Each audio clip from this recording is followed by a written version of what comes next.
Fala galera do YouTube, meu nome é Arthur Murta e estou aqui no canal A Fantasia do Futebol para fazer mais um recap da semana, mais um coisas que você precisa saber depois da semana 7, é isso aí meus amigos. Quem já sabe como funciona sabe que depois da vinheta eu vou passar informações, dicas, depois dos meus estudos, das minhas análises compiladas aqui, coisas que vocês precisam saber para poder melhorar seus times de fantasy futebol. Então, se liga comigo depois da vinheta e vamos que vamos!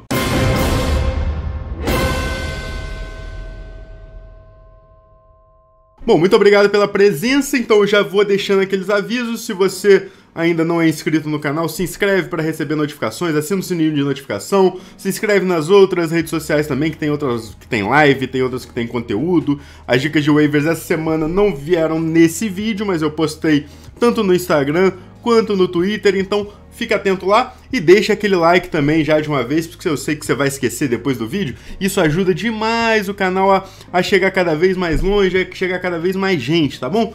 Então, muito obrigado pela presença, antes de mais nada, e vamos que vamos. Essa semana eu separei 10 coisas que vocês precisam saber. A primeira coisa que eu quero falar com vocês, vamos direto ao assunto, né? A primeira coisa é sobre o Green Bay Packers, tá?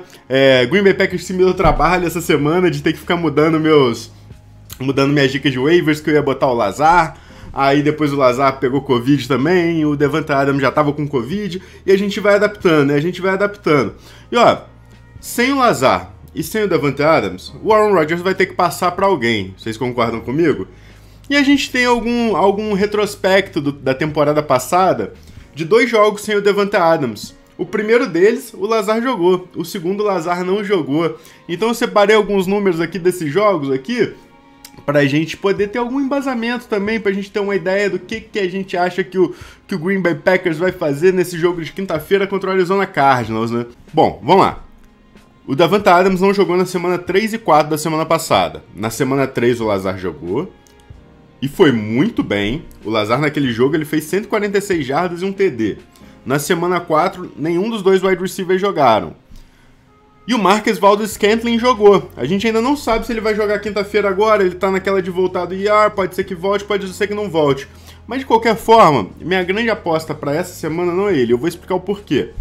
Na semana 4, onde os dois wide receivers não estavam em campo, o Marquez Valdes-Scantling, ele teve 8 targets, mas ele segurou apenas 4 desses para 45 jardas. Ele até foi muito procurado, né?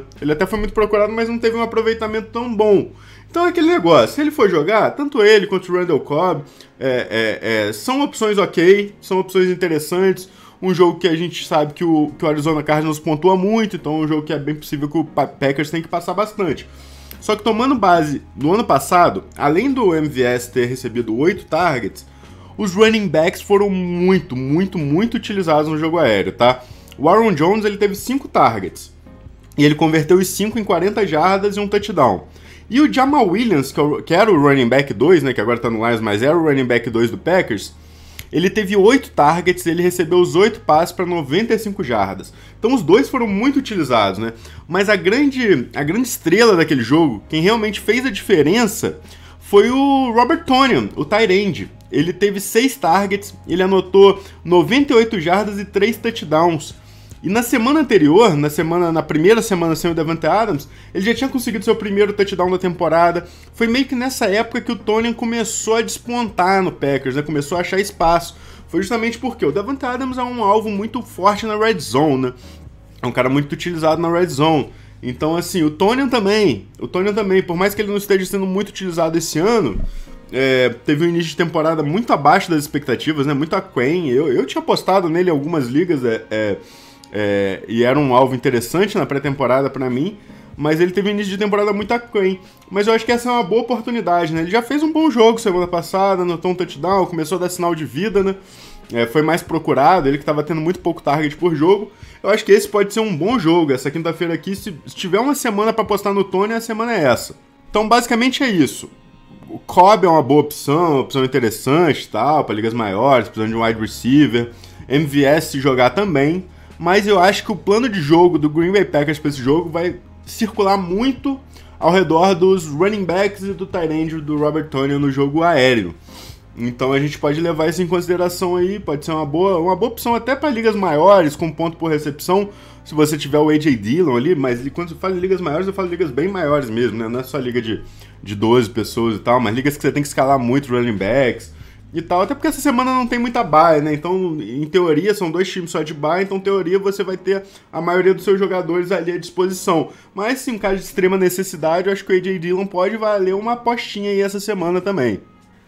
Tá, e o segundo tópico aqui, o segundo tópico que eu trouxe pra gente conversar hoje é sobre o Antonio Gibson, o running back do Washington, que ele claramente não tá 100%, ele não tá 100% desde o início da temporada, né? Ele vem jogando machucado, acho que na pré-temporada ele já, logo antes do início da temporada regular, ele já tava sentindo, e ainda assim o time de Washington vai forçando ele, né? Vai forçando, e assim, eu falei isso na live de sábado, né? Que o ideal realmente pra mim, e eu tenho o Gibson em várias ligas também, o ideal pra mim realmente era botar o Gibson no injury reserve, deixar ele se recuperar, ficar 100%, e até pra gente conseguir ter um Gibson inteiro, talvez em algum momento nessa temporada, né? Deixa ele 3 semanas se recuperando. Ele tem uma fratura no osso da canela. Isso claramente tá limitando os movimentos dele. Ele não tá com aquela explosão que ele costuma ter. Imagina, você com um osso fraturado da canela, tendo que correr, tomar porrada e se aventurar em meio às defesas da NFL. O cara com certeza não tá com confiança na perna. Então, assim, é muito complicado, né? Esperar que ele vá se recuperar nesse ritmo, né? Ele tá sendo limitado durante o jogo, não tá tendo toda a carga de snaps que a gente viu ano passado ele tendo. O J.D. McKissick tá tendo uma carga, tá roubando o espaço dele, principalmente nas últimas semanas agora. E eu não vejo muita perspectiva de melhora enquanto ele não se recuperar, né? Então, não sei se ele vai ter que perder alguns jogos para ficar bem, ou o Washington não vai tomar a decisão de encostar ele um pouquinho, né? Pra mim seria o ideal, né? Pra mim seria o ideal porque eu gosto muito do Antonio Gibson, eu quero ver ele inteiro, eu quero ver ele produzindo inteiro, né? Nem que seja só pros playoffs do Fantasy, né? Mas, pô, descansa um pouco, às vezes é melhor dar um passo pra trás pra poder dar 2 pra frente, né? E vai que agrava aí, aí vai perder o resto da temporada e nem entregou uma temporada legal pra gente, né? Porque ele tá aí desse jeito aí, bamboleando pra lá e pra cá e tal, e a gente quer ver um Antonio Gibson firme aí na NFL, né? Olha, e outro jogador que eu queria falar aqui por um motivo parecido do Gibson, né? Que é o Julio Jones, que também não tá 100% e ainda assim tá sendo utilizado. Ele perdeu alguns jogos com o posterior da coxa, lesão muscular no posterior da coxa, a gente sabe que é chato. E geralmente é umas 2, 3 semanas, aí o cara volta mais cedo, aí corre risco de reagravar, aí perde velocidade, aí o cara não tá firme com a coxa. E o Julio Jones eu tô vendo exatamente isso, ele voltou antes de estar 100%, ele talvez tivesse que ter perdido mais umas 2 semanas para poder voltar legal mesmo, fazer um condicionamento físico bom, mas acho que o Titans deu uma apressada no retorno dele, e assim, e tá limitado em campo, né, porque ele não tá perdendo jogos, mas também não tá jogando a carga completa de snaps. Essa semana passada agora contra o Chiefs, né, que era um confronto maravilhoso, ele jogou apenas 43% dos snaps ofensivos, né, o A.J. Brown foi o único que jogou mais de 50%, o A.J. Brown jogou uns 60%, 70%, mas tiveram uns 3, 4 wide receivers do Titans dividindo ali na faixa dos 40 e poucos por cento. Isso prejudica muito o valor do Julio Jones, né? Muito difícil escalar ele assim, e a gente não sabe também se ele vai conseguir se recuperar nesse ritmo, né? Só sendo poupado nos jogos, mas tendo que correr, tendo que dar uma explosão aqui e ali.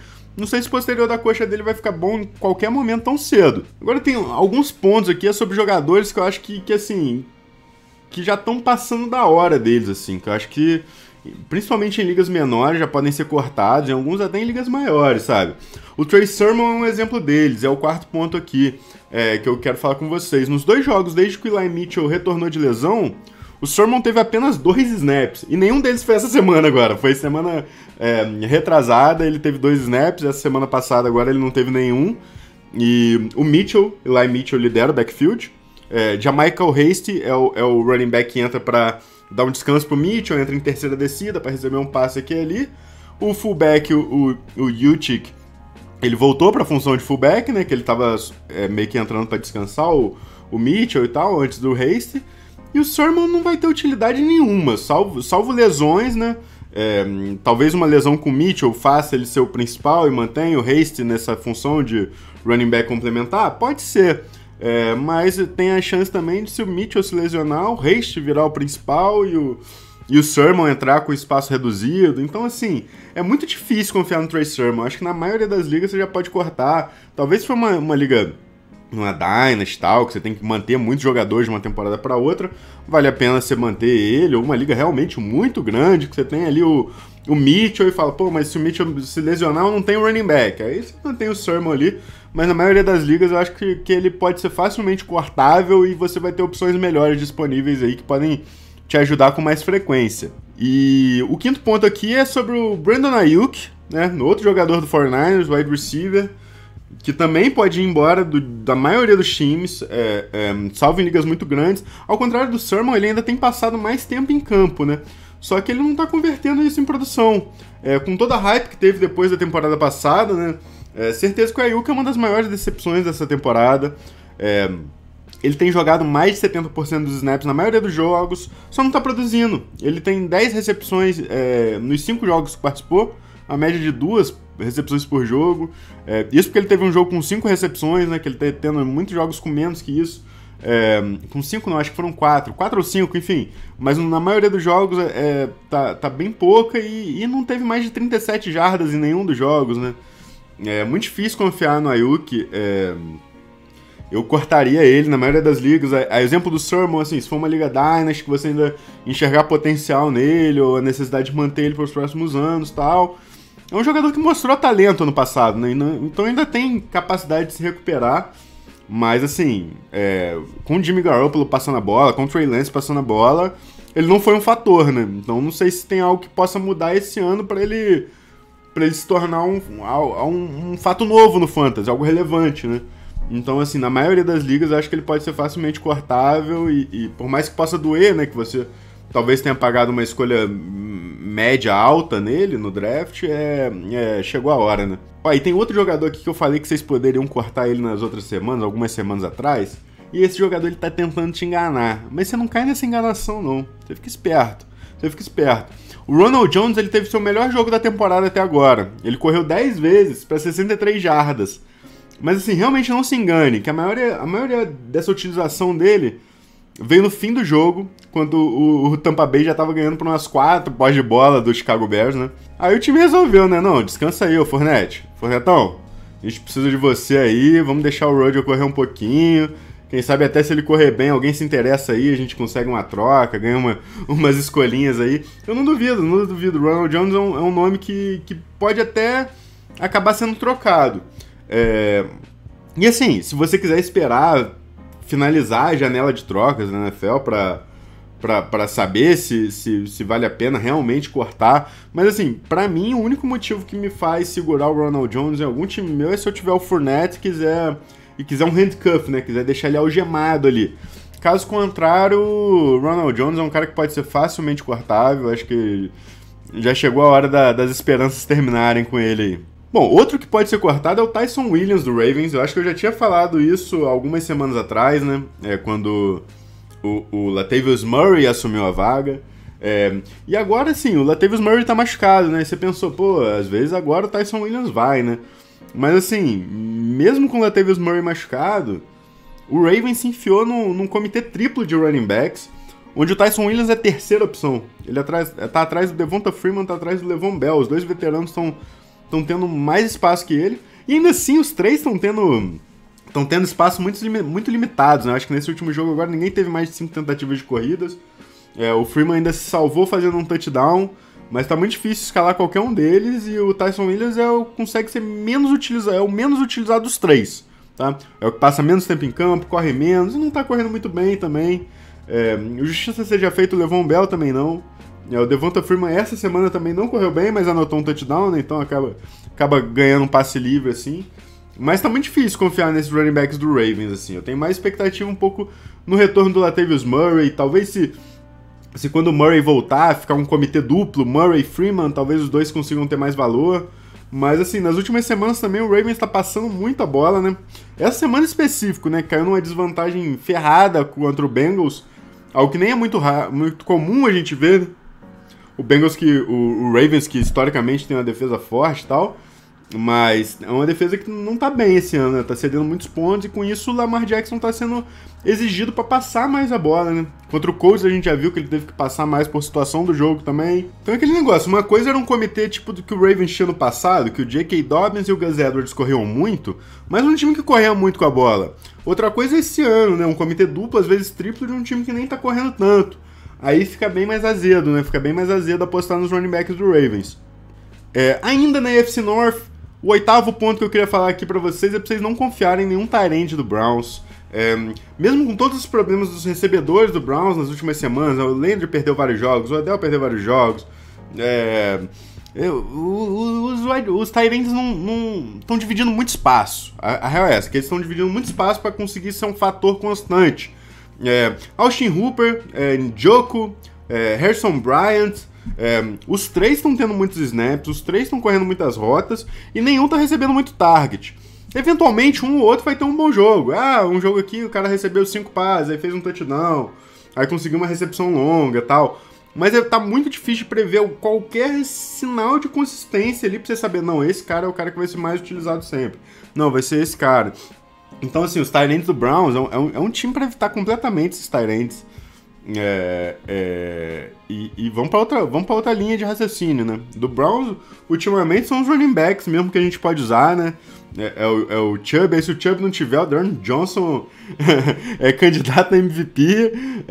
Mas enfim, dos wide receivers até o Odell tá difícil. O Jarvis Landry tem apelo de sempre em ligas com ponto por recepção. Então, assim, ele voltando agora, pegando um ritmo, acho que em ligas standard não tanto, mas em ligas com ponto por recepção tem. Mas, assim, dos recebedores do Browns tá muito difícil apostar em qualquer um deles, né? E ainda dos jogadores que podem ser cortados, eu vou pro 9º ponto aqui, que é sobre o Damian Williams, né? Que é um cara que pode facilmente ser cortado, até porque o Khalil Herbert, tornou o Damian Williams totalmente descartável nesse time do Bears. Porque o Khalil Herbert é bom demais. A real é essa, o cara é bom demais. E apesar de toda a inaptidão ali do ataque de Chicago, né? Um ataque que não produz nada, passando e tal. O Khalil Herbert produz, cara. Produz e produziu agora contra uma das melhores defesas corridas da liga e um script de jogo totalmente desfavorável, que foi contra o Buccaneers, em um jogo que o time tava tomando uma sacolada. Até o David Montgomery voltar, o Khalil Herbert vai ter muito valor de fantasy. Muito. Ele tá tendo 18, 19 corridas todo jogo, entendeu? Ainda não tá sendo muito usado no jogo aéreo, mas eu acho que a tendência é que seja cada vez mais, porque ele tem agilidade depois que ele recebe a bola. Eu acho que não é um cara pra ficar correndo rotas e recebendo passes a mais de 10 jardas, mas assim, pra receber uma screen, fazer pegar umas jardas depois da recepção, eu acho que ele tem talento pra isso. Talvez até consiga desenvolver também a capacidade de correr rotas, né? O cara é muito novo, é um calouro, tem poucos jogos. Mas assim, até o David Montgomery voltar, Khalil Herbert na telha, é um cara, uma opção muito interessante. E assim, eu acho que mesmo o Matt Nagy, com todo o seu... como que eu posso falar isso sem ser grosseiro, né? Todos os seus problemas de cabeça que ele aparenta ter, acho que nem ele vai conseguir excluir completamente o Herbert do jogo quando o Montgomery voltar. Então assim, vocês estão ouvindo isso de alguém que é muito fã do Montgomery. Mas eu acho que o Herbert tá conseguindo cavar um espaço. Eu acho que o Montgomery volta como titular ainda. Quando o Montgomery estiver inteiro, ele vai ser o titular. Mas eu acho que esse jogo do Herbert talvez esteja sendo suficiente até para não apressarem, né, o retorno do Montgomery, pro time poder ir com calma, esperar, deixar ele ficar 100%. O que é até bom, né? Se a gente tem o Montgomery, talvez o Montgomery volte 100% realmente pros playoffs, do Fantasy e tudo mais. Mas eu acho que mesmo quando o Montgomery voltar 100%, o Herbert vai continuar tendo um espaço nesse time. Não sei se vai ser um espaço suficiente para continuar relevante no Fantasy, né? Mas é um nome muito interessante, cara. É um nome muito interessante. É muito legal ver ele jogando. Você vê a disposição que ele encara os bloqueios e vai pra corrida ali, pelo meio, pelo lado. Tem uma explosão também. É um cara realmente que me chamou muita atenção no pouco de tape que eu vi dele durante essa temporada agora. E o 10º ponto que eu vou falar aqui, o 10º e último ponto, né? É um ponto que pode ser meio desagradável para alguns, para algumas de vocês e tal, mas acho que tem que ser falado, né? Como aqui eu tô falando de fantasy, tem que falar. É que o Deshaun Watson pode encontrar um novo time na próxima semana. O Deshaun Watson, ele tá encostado em Houston. Ele tá sendo processado por 22 mulheres diferentes, ele tá com 22 processos diferentes, de 22 mulheres diferentes, com acusações que vão de assédio sexual a comportamento inapropriado, tá? Apesar disso, apesar de toda essa investigação que tá rolando, corre nos círculos da NFL converge que uma possível punição para ele viria só na próxima off-season e tal, e que, assim, as coisas que estão impedindo ele de jogar no momento, primeiro é que ele não quer jogar por Houston, e segundo que ele tem uma cláusula de não troca. Então, assim, o Houston só pode trocar ele se ele tiver interesse, se ele falar, eu quero ser trocado para tal time.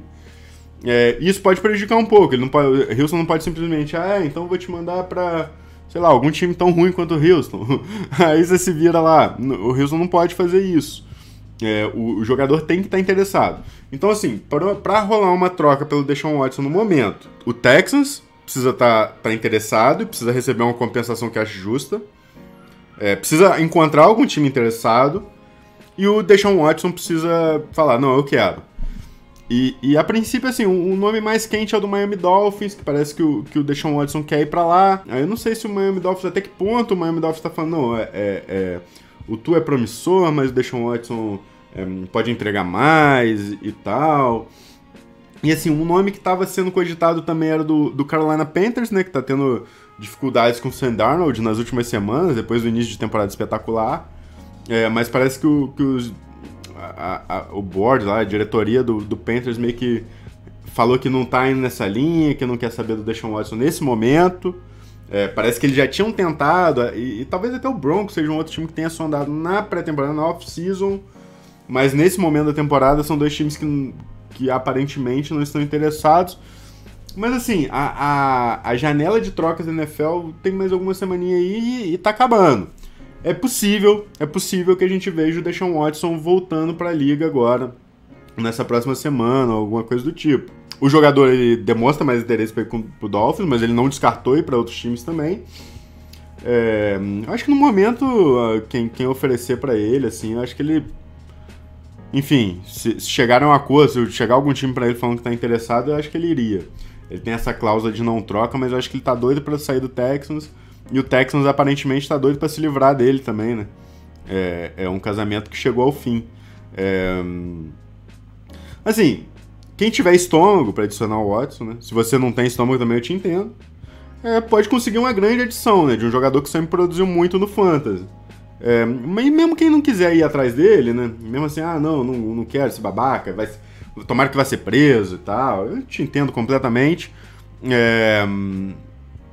Mesmo achando que tem que rolar uma investigação, a investigação é a fundo, né? Mas são 22 processos diferentes, 22 pessoas diferentes.